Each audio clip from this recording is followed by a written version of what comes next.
Subscribe कीजिए हमारे channel को और बेल आइकन दबाइए फ्यूचर अपडेट सबसे पहले पाने के लिए। नमस्कार दोस्तों, मैं राजपाल चौधरी आपका स्वागत करता हूं मेरे YouTube चैनल पे। दोस्तों, मैंने मेरे पीछे वाले वीडियो के अंदर आपको वैदिक गणित के सूत्र निखिलम के द्वारा मैंने आपको किन्हीं भी दो संख्याओं का आपस के अंदर मल्टीप्लाई यानी कि गुणा करना सिखाया था। आज के वीडियो के अंदर मैं आपको उसी सूत्र से यानी कि सूत्र निखिलम के द्वारा मैं आपको डिवीजन सिखाऊंगा, यानी कि मैं किन्हीं भी संख्याओं का आपस के अंदर भाग करना सिखाऊंगा। तो आपका ज्यादा समय न लेते हुए मैं आपको डायरेक्ट लेके चलता हूँ मेरे पहले सवाल पे।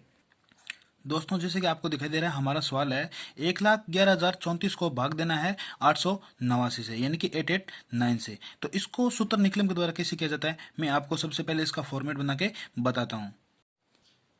दोस्तों, इस प्रकार का सवाल करने के लिए हमें सबसे पहले संख्या को गौर से देखना होता है कि कौन सी संख्या के अंदर किसका भाग दिया जा रहा है। यहाँ पे हमें भाग दिया जा रहा है हमारे द्वारा 889 का।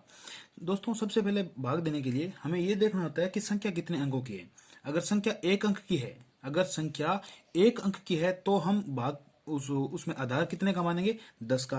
अगर संख्या 2 अंकों की है तो आधार कितने का मानेंगे, 100 का। और अगर संख्या 3 अंकों की है तो हम आधार कितने का मानेंगे, 1000 का। तो यहाँ पे 3 अंकों की संख्या है तो हम 1000 का आधार लेके चलेंगे, ठीक है। और इसके अंदर भाज्य, भाजक और संशोधित भाज्य भी लिखना अनिवार्य होता है। तो हम सबसे पहले हमारे यहाँ पे क्या लिखते हैं, भाज्य लिखते हैं। तो भाज्य के अंदर हम क्या करते हैं दोस्तों, जैसे कि आपको दिखाई दे रहा है, मैंने इस संख्या को यहाँ पे पूरा फिल कर लिया है। भाज्य के अंदर मैंने ये संख्या लिख लिया हमारी जिसके अंदर भाग देना है। भाजक के अंदर जिस संख्या का भाग देना वो मैंने यहाँ पे लिख लिया है। और संशोधित भाज्य दोस्तों क्या होता है, संशोधित भाज्य 1000 के अंदर से भाजक घटाने पे यानी कि 1000 माइनस 889, तब हमें क्या मिलता है, संशोधित भाज्य मिलता है। अब हम करते हैं इस सवाल को। सबसे पहले खंड 1 के अंदर जिस संख्या का भाग दिया जाता है वो यहाँ पे लिखा जाता है। खंड 2 और खंड 3 को बहुत ध्यान से लिखना होता है। वो कैसे किया जाता है, अगर हमारा आधार के अंदर जितने जीरो होते हैं उतनी संख्या, आधार के अंदर ध्यान से सुनना, आधार के अंदर जितने जीरो होते हैं उतनी संख्या इसमें से तीसरे खंड के अंदर रखी जाती है। बाकी की सारी संख्या क्या होती है, दूसरे खंड के अंदर रखी जाती है। तो हमारे यहाँ पे आधार के अंदर 03 है तो हम इसमें से 3 संख्या बाहर की तरफ रख लेंगे। और 3 संख्या कौन कौन से लिख लेंगे, 0, 3 और 4, यानी कि लास्ट के अंदर से जितने जीरो होते हैं उतने यहाँ से हम संख्या मिलाते हुए यहाँ पे लिख लेते हैं। आधार के अंदर 3 जीरो है, 3 संख्या यहाँ पे लिख लेते हैं। बाकी की जो भी संख्या बचती है, चाहे 3 हो, 4 हो, 5 हो, 1 हो, वो हम क्या करते हैं यहाँ पे बीच वाले खंड के अंदर लिख देते हैं। तो हम यहाँ पे जो हमारे जो 3 1 बचे हैं, 1 1 1 यानी कि 111 बचे, हम उन तीनों को यहाँ पे लिख लेते हैं।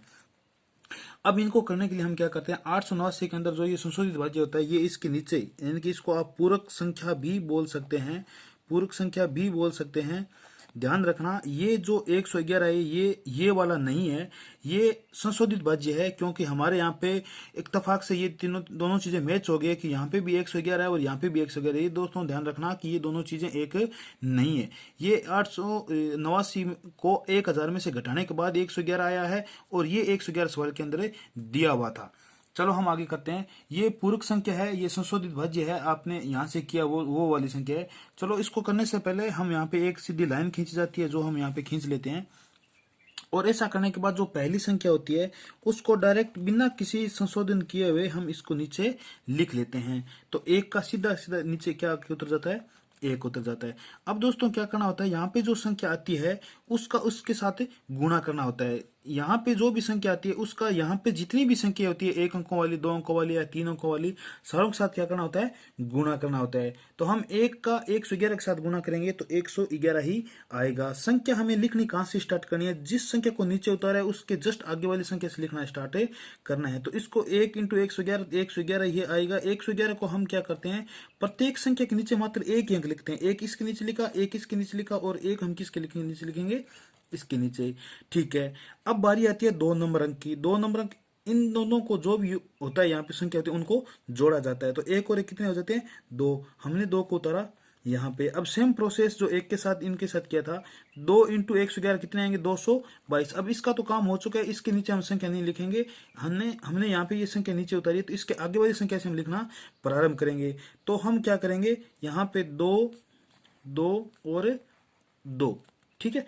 अब हम क्या करेंगे, इस वाली संख्या की बारी आ गई यहाँ पे। तो 2 और 2 कितने हो गए, 4। तो हम यहाँ पे क्या उतारेंगे, 4 और 4 को हम क्या करेंगे 111 से गुणा करेंगे तो यहाँ पे संख्या कितनी, अब इसके नीचे हम नहीं लिखेंगे और संख्या लिखेंगे यहाँ पे 4 4 और 4। अब बच्चों देखो क्या करते हैं, हम इनको जोड़ लेते हैं। 4 और 4 कितने हो गए 8, 3 और 2 5, 5 और 4 9 और 2 4 6 और 1 7, यानी कि ये हमारा उत्तर आ चुका है। यानी कि हमारे यहाँ पे इस सवाल के अंदर जो बीच के खंड के अंदर जो नीचे आता है वो क्या कहलाता है, भागफल कहलाता है। और जो तीसरे खंड के अंदर जो शेष बचता है उसे हम क्या कहते हैं, शेषफल कहते हैं। ठीक है, तो बच्चों आप इस प्रकार से अनेक सवाल कर सकते हैं। आप घर पे सवालों को करने की कोशिश कीजिए। धन्यवाद।